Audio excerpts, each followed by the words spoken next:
Well, Coach English, so glad you could join us on this podcast. You know, the name of the podcast is Pick and Roll with Doc. I figure there's a lot of ways to play the pick and roll, so there's a lot of ways to coach basketball and get things done. And clearly, Kim, you know, you are a great player. I think it's pretty interesting trying to look at the background of the coaches who we've had on, and a lot of them are different, but a lot of them are the same. And, you know, great player, terrific player at Missouri. You guys, I guess you were the most valuable player of the Big 12 tournament. Your senior year, you guys won the Big 12 tournament.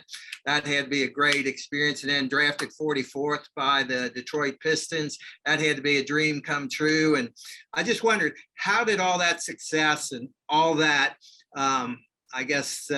recognition, how did that affect you as a coach?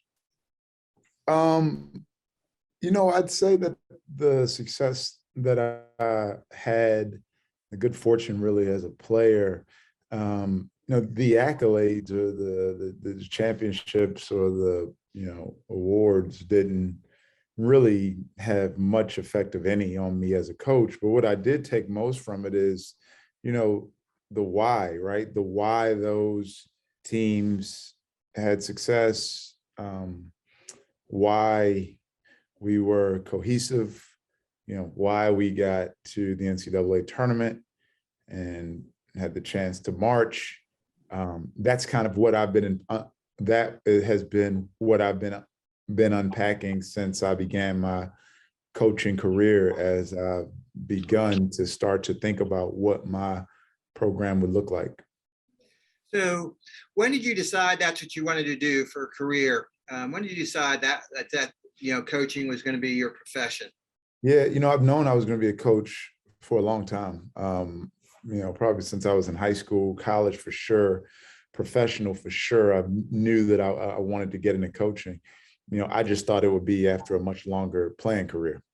I only had the good fortune to play professional basketball for 3 seasons. So that, you know, accelerated my coaching, the start of my coaching career. So, you know, I think the United States is somewhat unusual in the way that they prepare coaches. Basically, they don't prepare coaches. And so each individual has different experiences that help them formulate their coaching philosophy, their styles. What were the things and who were the people that really helped you develop your philosophy, your style of what you believe in is really important to be successful?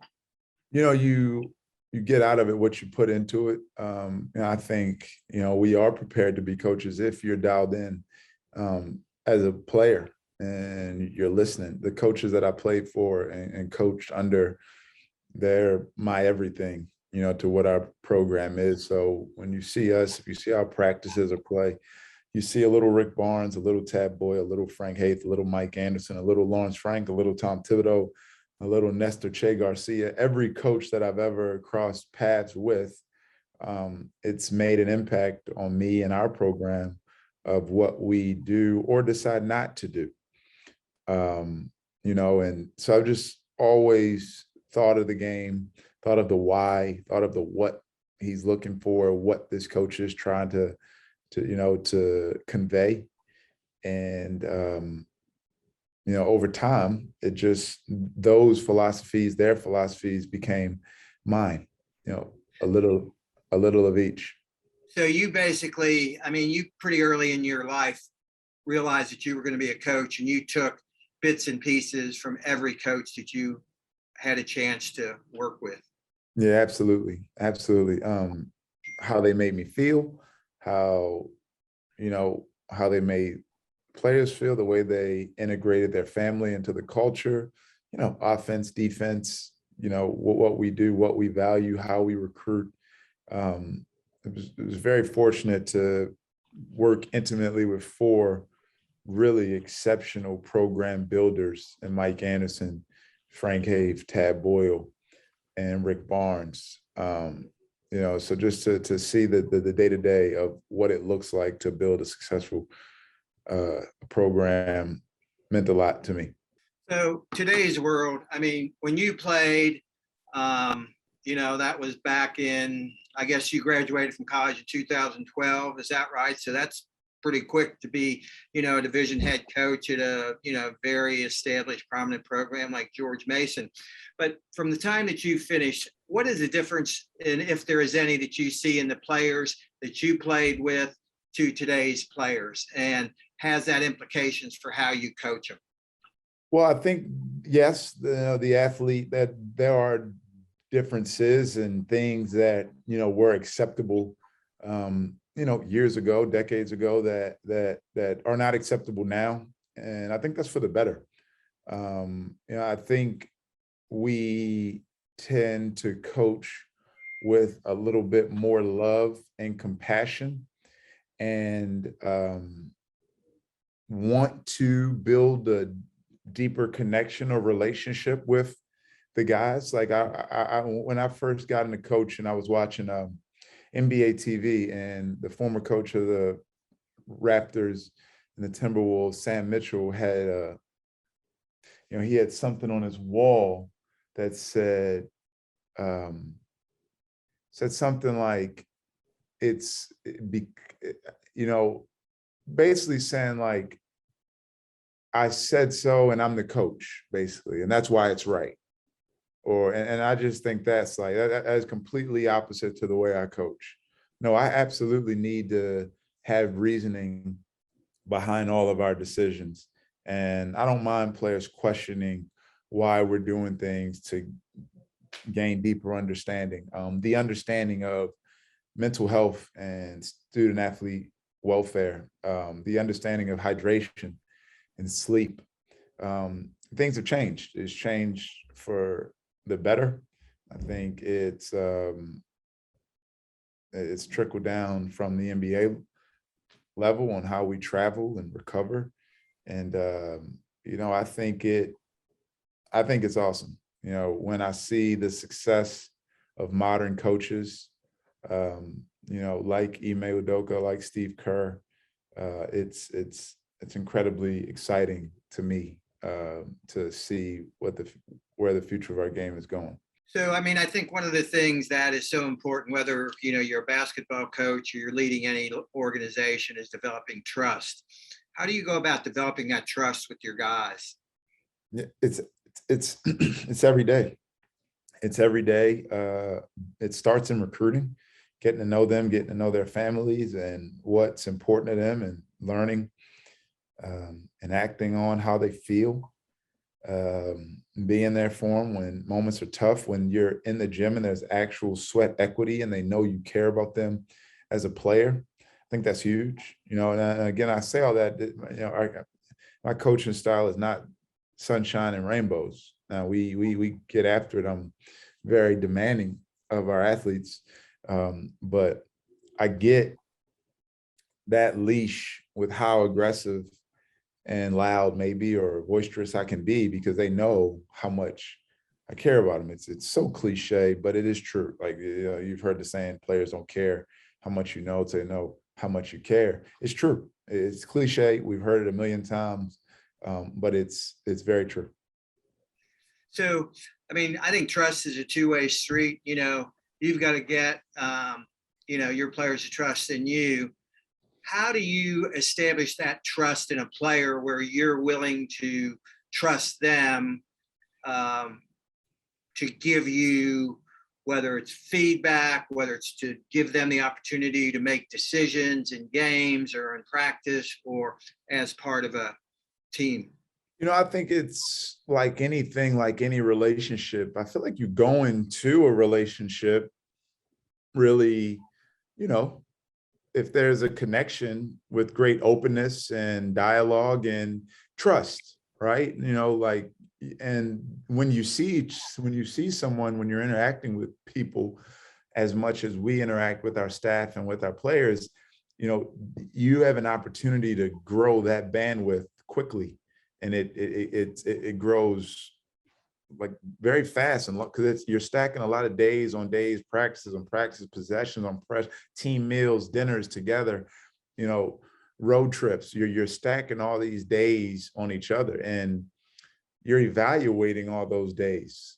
So the more I see players do things that warrant my trust, And in games, when it matters the most, do things that warrant our trust and that gives them more freedom, and they show an incredible amount of discipline. It just grows, right? It's only broken when you aren't on time and you aren't communicative and you maybe lie, so now you're dealing with a breach in that contract. I go into every situation, let's just say players that we've signed that got here, through the recruitment process, I've gained an amount of trust for them. And as they start their careers, we had 7:15 a.m. weights this morning. Everyone was there on time. They have to drink two protein shakes after the workout. They all drunk them. And they went to class. They'll go to class. They're working camp now. Their salary at camp is based on how much they work. I'm going to get feedback from the guys running camp to see how much guys work. We'll practice today. Who makes times? Who cut? That trust. Like I said, we get so many opportunities to prove your trustworthiness to each other that it grows quickly.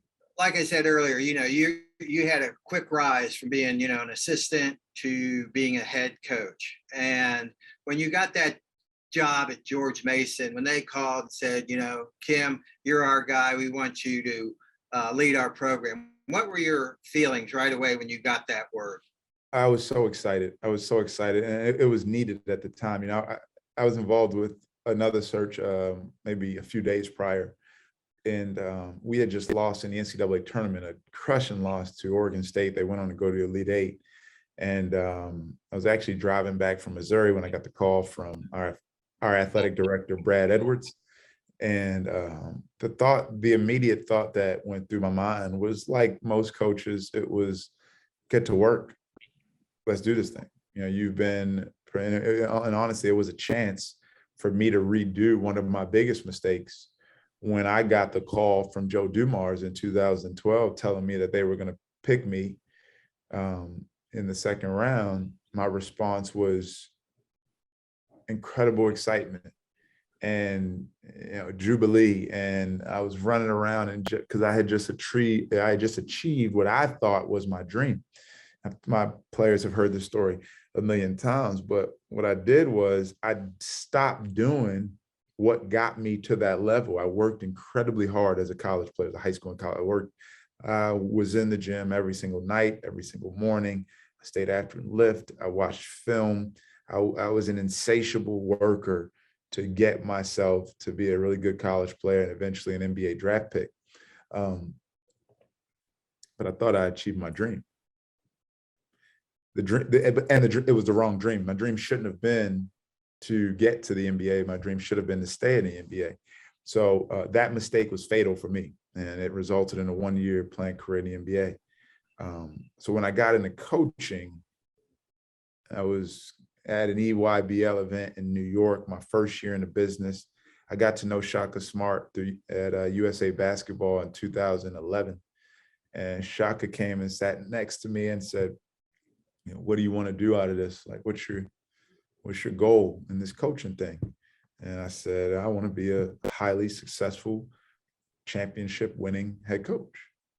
And he was like, usually when Shaka says something to you, like, he has, an answer, he knows what he's getting at.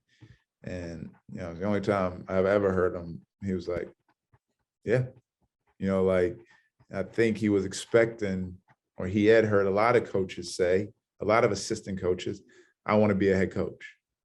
I want to be a head coach. Well, at that moment, when Brad Edwards called me on March 22nd, 2021, and said, you're a head coach, it would have been a big mistake for me to say I made it, right? Because that's not the dream.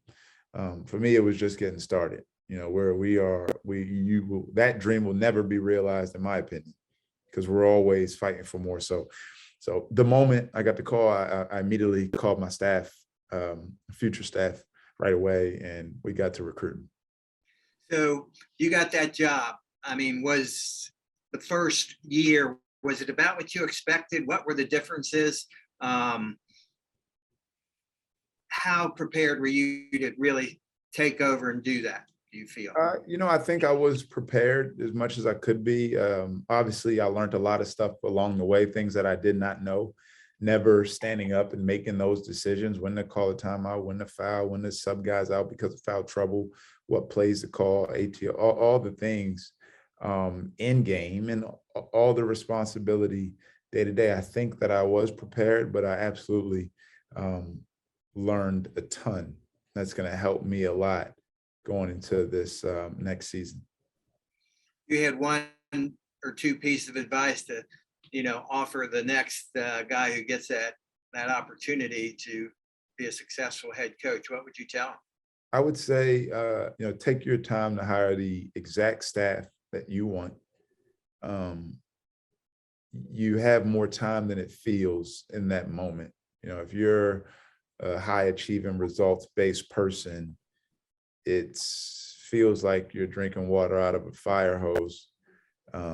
I was overwhelmed for a couple of days in it, maybe day 4 and 5, I was really overwhelmed because I was flying all over the country, trying to recruit guys, trying to keep our current guys. And it was very chaotic, especially in those days without a staff in place with you. But I got a call from Mike Boynton, the head coach at Oklahoma State. And he gave me the best advice that I gotten, bar none, when I got the job. I was in the Boston airport. I was like running 1,000,000 miles per minute. I was about to fly back. My head was spinning. And as my head was spinning, and I was like watching film on this computer, texting with one kid, a FaceTime on my iPad. I just got done seeing a kid I was trying to convince to stay. And my head is spinning. And I look across the gate and I see Earl Grant, who had just got the Boston College job. And Earl Grant didn't have a worry in the world at that moment. So I went up and introduced myself. And he said, "Oh, yeah, I'm headed back to South Carolina for the weekend. My son has a baseball game." And I was like, wow, okay, like that's a vet head coach getting a new job. And now me. So I land in DC and I get a call from Mike Boynton.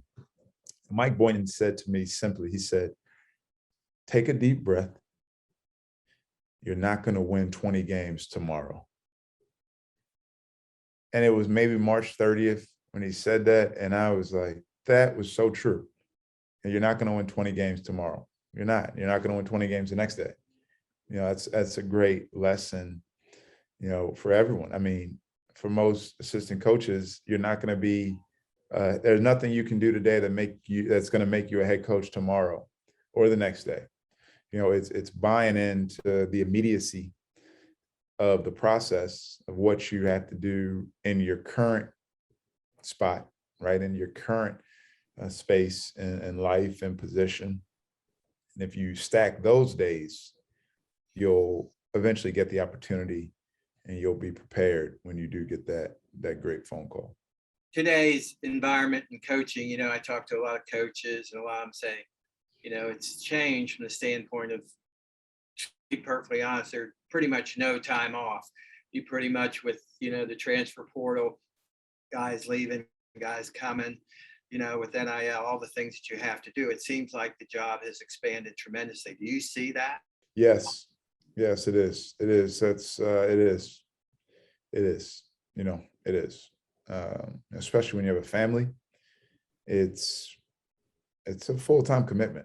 It's never off. Now think about it. First thing in the morning, you can make recruiting texts. If you wake up at 6 a.m., it's about noon in Paris.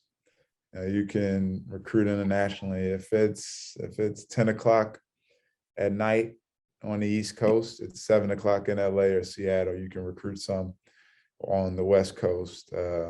You're always worried about and checking in on your guys, making sure they're making the right decisions, doing the right things. The recruiting never stops. The portal it is, but you have to find time, And for me, when we got our roster set and our guys go home to be with their families in May and August, it's when I really try to find time for my family, for my own individual development on a deeper level than just what we do every day in the office. But I'll pick a project, I'll pick a book or something to try to, you know, help me continue to improve. But yeah, it's definitely 365 days of program improvement.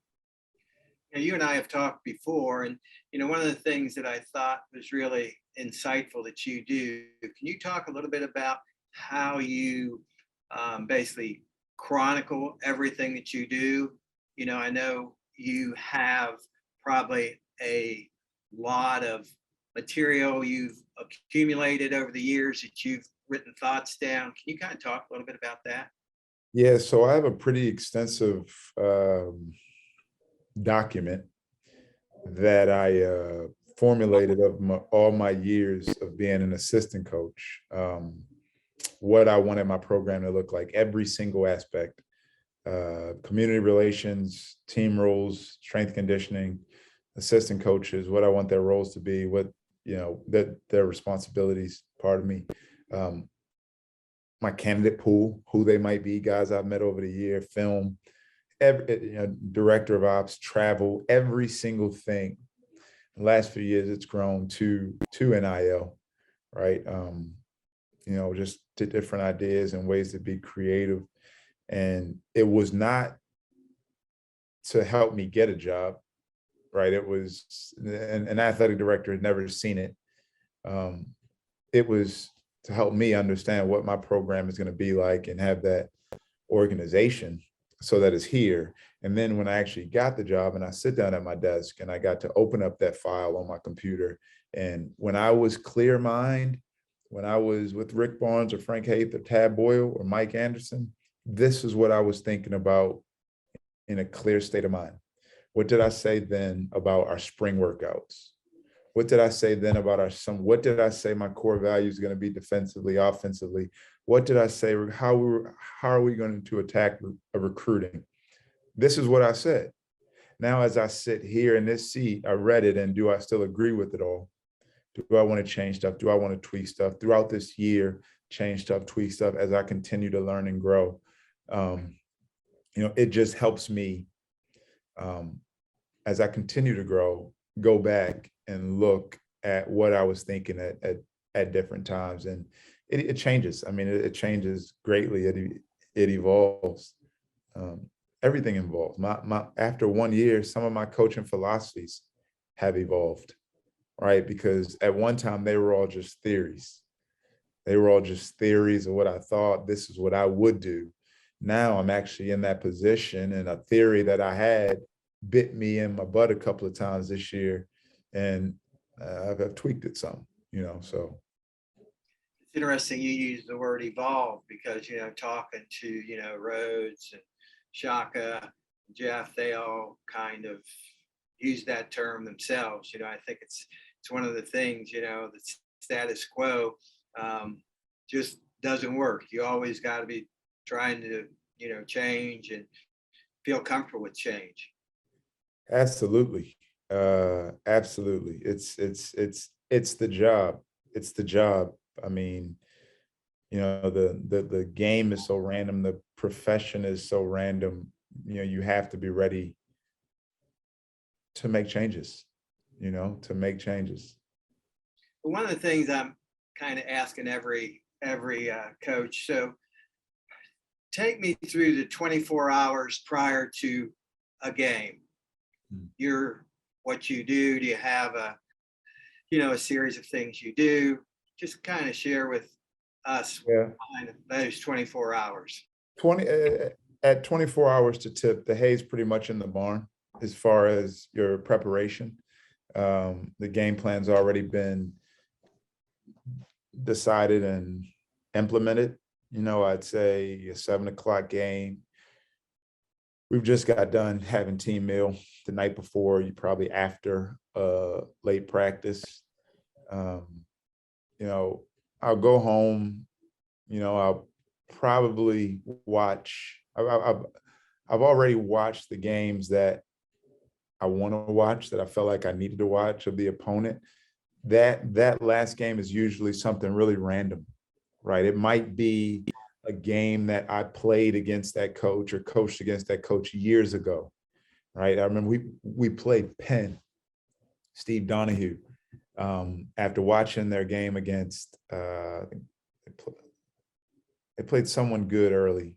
I don't know. They played Florida State good early this season. They played Florida State early, and after watching all the games I needed to watch, I went back and watched a 2009 NCAA tournament game, Cornell versus my Missouri team. Steve Donahue was the coach of Cornell that year, just to see what we did. Do they still do things similar? Is there anything similar? Baseline OB, sideline OB, something we should be ready for? And it just kind of, it's my way of trying to get into my opponent's mind and see what they're thinking. So I usually do something like that the night before the game, put my daughters to sleep, and then I'll spend some time just to get my mind away from us. I'll maybe watch an NBA game. I'll maybe watch a movie, a series. I'll read a book, sleep, wake up. It's a normal work day, breakfast, calls, coaches, text, prospects. We'll generally have a staff meeting to talk about our pregame shoot around. I'll give the staff any notes or things that I want each guy to be thinking about on the bench to remind me of. We'll go through our game day shoot around or walk through. We get a lot of free throws in. We call it dance steps, guarding the other team's actions, slowly cleaning up anything, walking through anything we want to do defensively. Pre-game meal, and then it's the absolute worst time in the world, those 3 to 4 hours right before tip-off, when you just like, can the game hurry up and get here?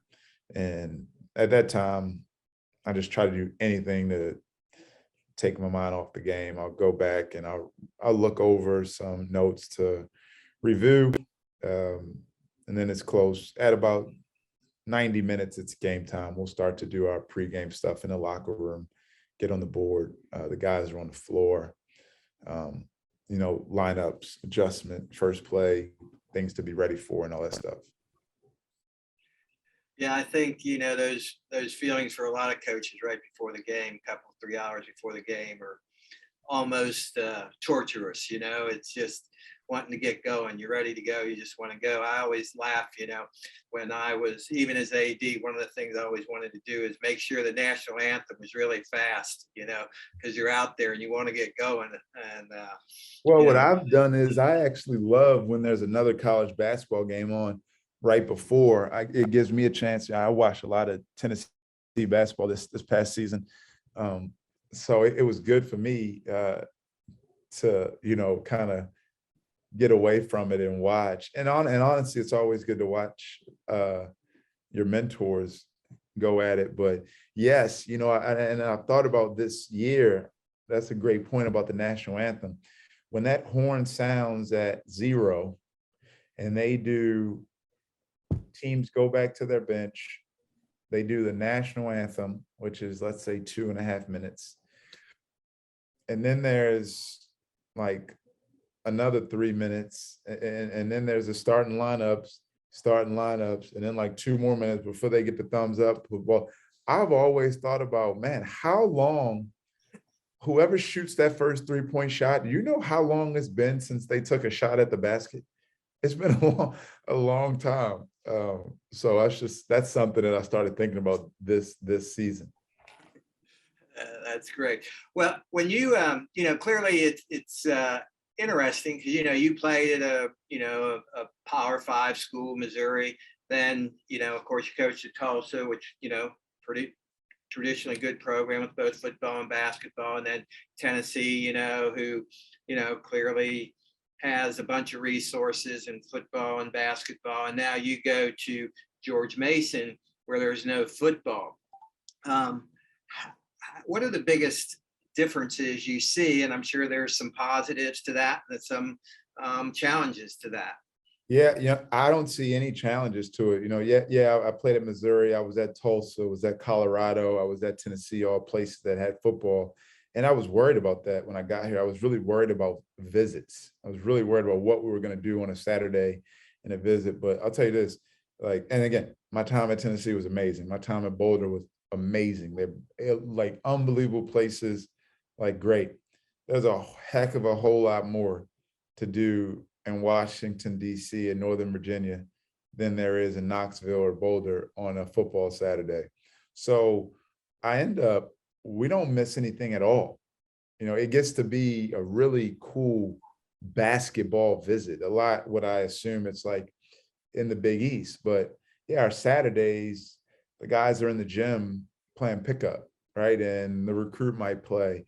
And then they'll wind up in our offices. We may have food. And after guys are done playing pickup, they shower. We can go into the city and have dinner in some of the such great, cool pockets of DC. We beat a lot of SEC teams and ACC teams for Justin Fernandez. And he took visits to all those places. And our visit was really good. So I love being in the city. Yeah, football is great, but you really end up only going to the game for like a quarter and a half on those visits anyway. It's more about the tailgating. So yeah, we're not missing a beat. I thought it would be a thing, but it hasn't been at all. So being in Northern Virginia, DC area, I mean, there's a lot of great players there too. I guess that's kind of got to be a big emphasis for you, is trying to really become a go-to place for all the players in Northern Virginia and DC and Maryland. Yeah, I'm really optimistic, and it's, when we were at Tennessee, we recruited against Duke, North Carolina, and won, right? When here, we just got done a 2022 class recruiting against whoever, and we won. So I really do believe, we can be the premier program in this area, with all due respect to Maryland and Georgetown. But I just know our university president, where he wants to take this place, where George Mason has already came in 50 years from a small teachers college attached to the University of Virginia at Charlottesville to one of the best research universities in the country, the most diverse university in the Commonwealth of Virginia, the largest public university in the state of Virginia. Incredibly young, innovative, beautiful campus. It's only going to keep growing, and I know what we're doing here. It's going to be special. The guys we're signing, the development that's going on and taking place every day, the really cool opportunities we have taking place on the NIL front, the strong alumni base in this region. It's a situation that I think a lot of kids from DC, Maryland, and Virginia are going to continue to be attracted to. So on the court and in your program, totally, non-negotiables. If you had two non-negotiables on the basketball court with your guys, what do you tell them? Two things absolutely you're going to do. You're going to play hard and you're going to compete. Those are without saying, and that wasn't always the case this past year. Year one, that DNA wasn't fully integrated into the program, ingrained into the program rather. I think we've gotten closer with the recruiting we did this past season and off season. But it's an everyday thing. It's something that has to be nurtured daily. If you don't play hard or you don't compete, you don't have a chance against VCU, right? You don't have a chance against Dayton. We're opening up our season at Auburn. If you don't do that, you throw X's and O's out the window. So we're gonna. You don't have a chance against Frank Martin, who just joined this league, right? So that's you're. I'd say those two things. So of course, you were you played in the Big 12, you coached in the Big 12, you coached in the SEC. Moving to the Atlantic 10, was it about what you expected? Was it better? Yeah, it's exactly what I expected it to be. The only difference between the Pac-12 and the SEC and the Atlantic 10 are is the young talent. It's the 5-star McDonald All-American one and done guys. It's the DeAndre Aytons at Arizona, right? It's the, Isaiah Stewart's at Washington's and the, whoever the guys were at Kentucky at that time. In my opinion, that's the only difference. I feel like the coaching is really, really good in this league. It's, I think, 7 or 8 programs in our league have been to the Final Four. Really good fan support. And once you get in college basketball, the juniors and the seniors in college basketball, I don't think there's a difference between old players in the SEC and the ACC than old players in the Atlantic 10 or the Mountain West. Honestly, you could go Conference USA, right? You could probably keep going to Missouri Valley. You're either an NBA player or you're an old guy in college. Old guy in college are all the same. So I didn't see much of a difference outside of the young talent. So now, the world has changed, with the, one-time transfer opportunity for guys, the transition, moving in and out of programs. So for coaches, I guess that's a whole new dynamic that you have to deal with. New guys always being, incorporated into your existing guys. Some existing guys leave for who knows why. How big a challenge is that? How do you maintain your culture with the transition that's happening? Yeah, it's one thing I underestimated this past season was how much the camaraderie piece mattered on a team. And even so, what you said is right. That's you hit the nail on the head, right? It's so important. But it even, I think, was magnified this past season because we were coming off 2 seasons of COVID, right? We were coming off of 2 years where guys had to be separated. They couldn't eat together. They couldn't gather together. So they became so solitary. They got comfortable being in their rooms with their to-go plates after dinner, playing. It used to be we sat down after every practice as a team on the road, big groups. It was 2 years of no more of that. So you have that, plus you have a new transfer situation where you get to integrate brand new players to a new team. That piece is so important. And we did things this spring, doing it this summer to really try to be intentional about bringing the group together, having them know one another, get them to love one another. Because, and also what people don't think about, but what I had to, go through this spring was when you make decisions in the portal, some guys leave, some guys, it's best for them to move on. But the guys that stay, the guys that you decide to stay in your program, they still love those players. So, our spring practices, when we had a team of 13, 14, 15, 6, 7 guys depart, it's now a team of 8 or 7.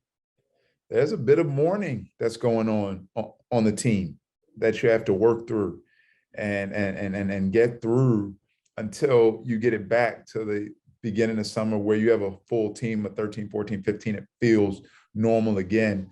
So again, it's back to what I said earlier. You have to figure out how your guys are feeling. Your staff, how's your staff feeling? It just can't be all about, the mission results all the time because, mental health is here and it's real. And you want everyone feeling like their best version of themselves. Yeah, I think that's one of the things that, I kind of struggle with, and maybe you can shed some light on your thoughts on it.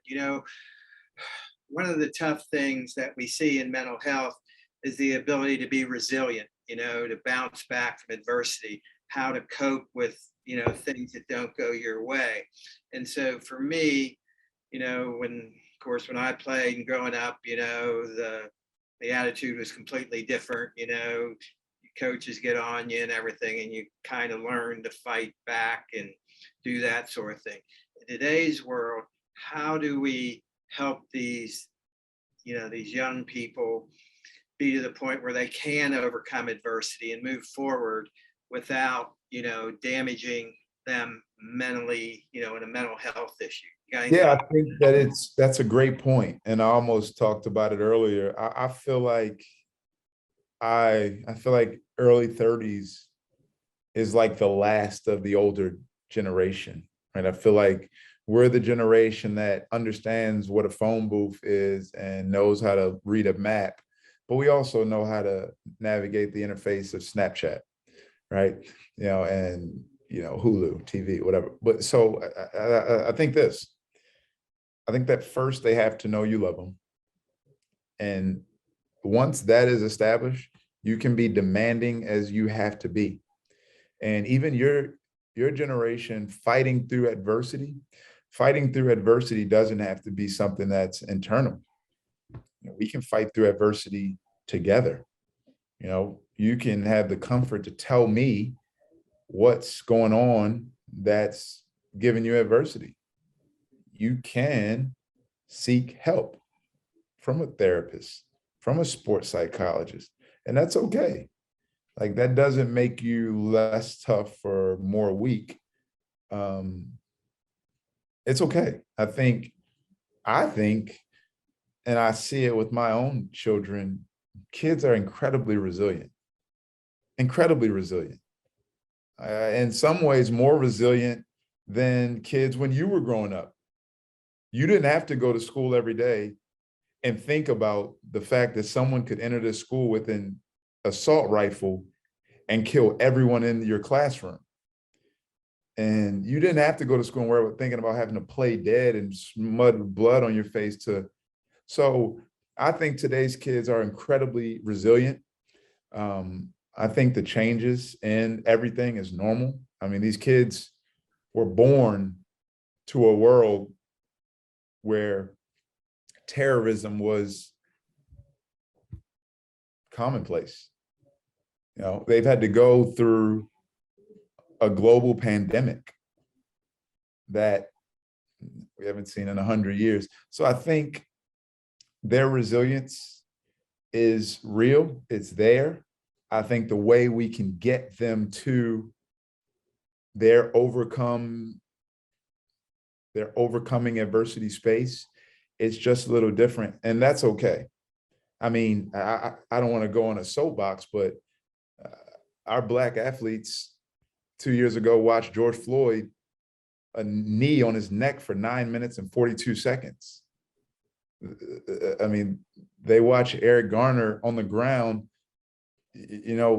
shout he couldn't breathe while he was in a chokehold by agents of the law that we pay to protect us.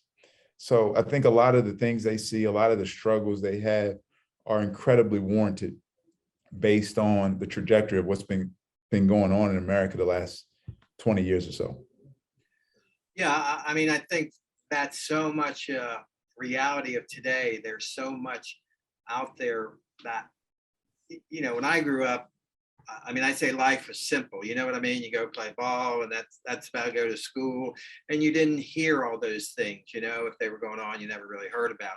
And today, there's so much out there that you hear about every day, and these young people have to synthesize all that data and information they're getting to, form their ability to navigate through their life. And I think, it's really important for, people in leadership roles like yourself to help them navigate that.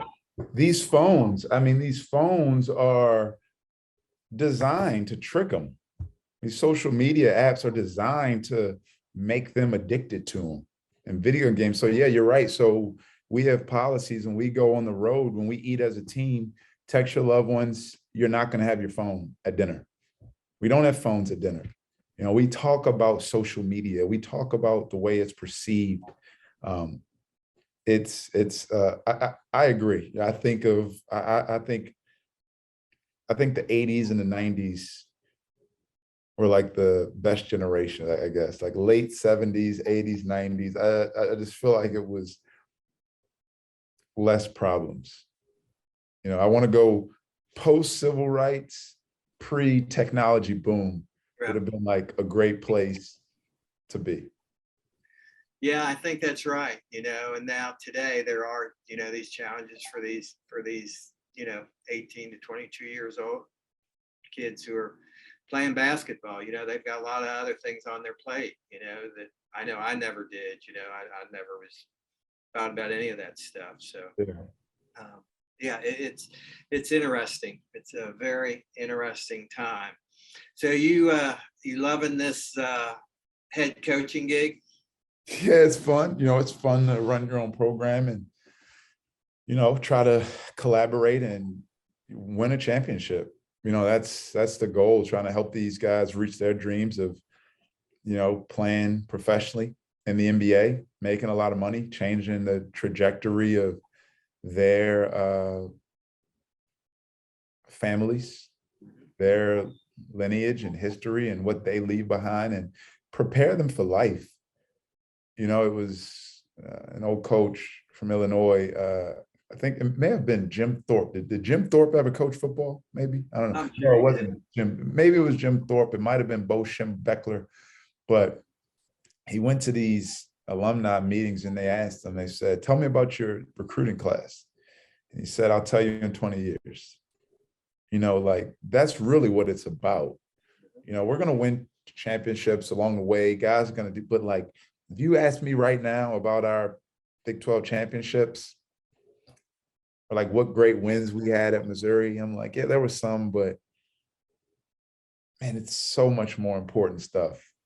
You know, I'm starting to see some of my former players get married and have kids, and now players that I played with they're starting to end their careers and they're starting to get into coaching now.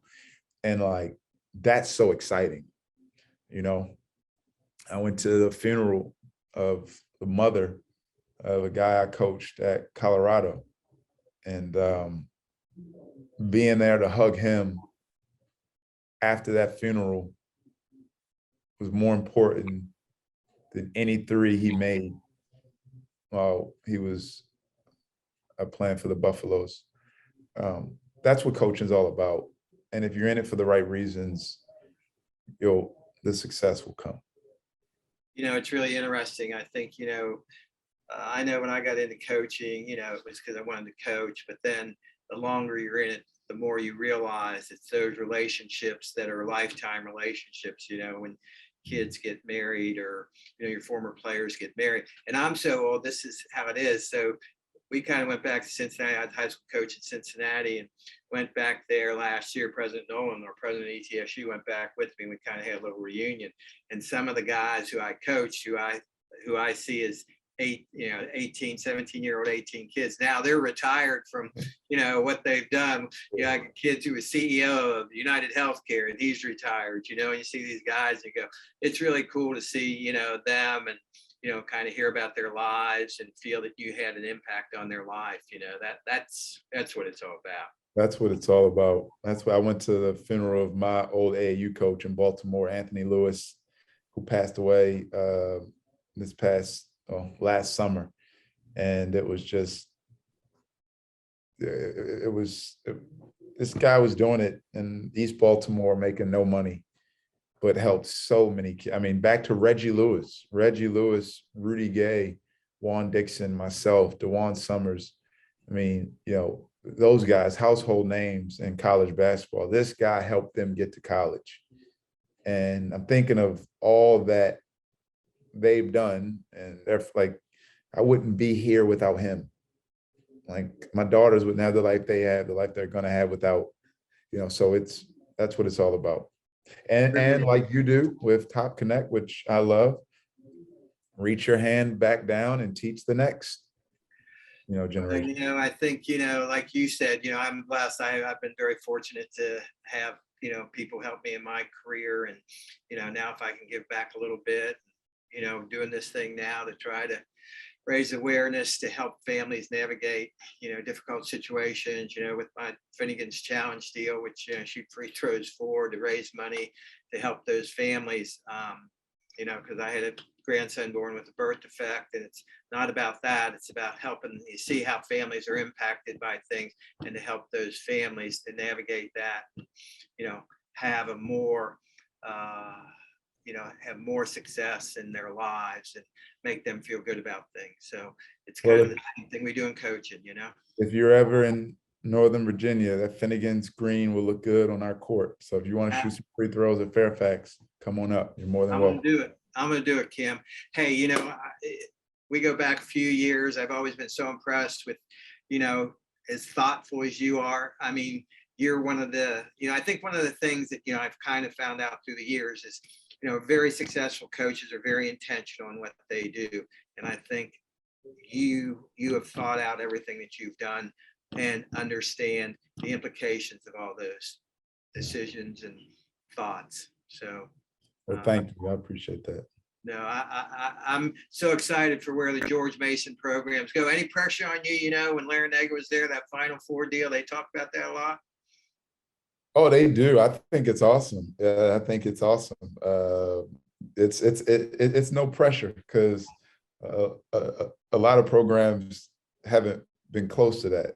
So if we can get close to that, if we can get some A-10 championships and knock on the door, I think that's awesome. I love it. I'd love for Coach Larinaga to come back and play here so we can honor him and his teams.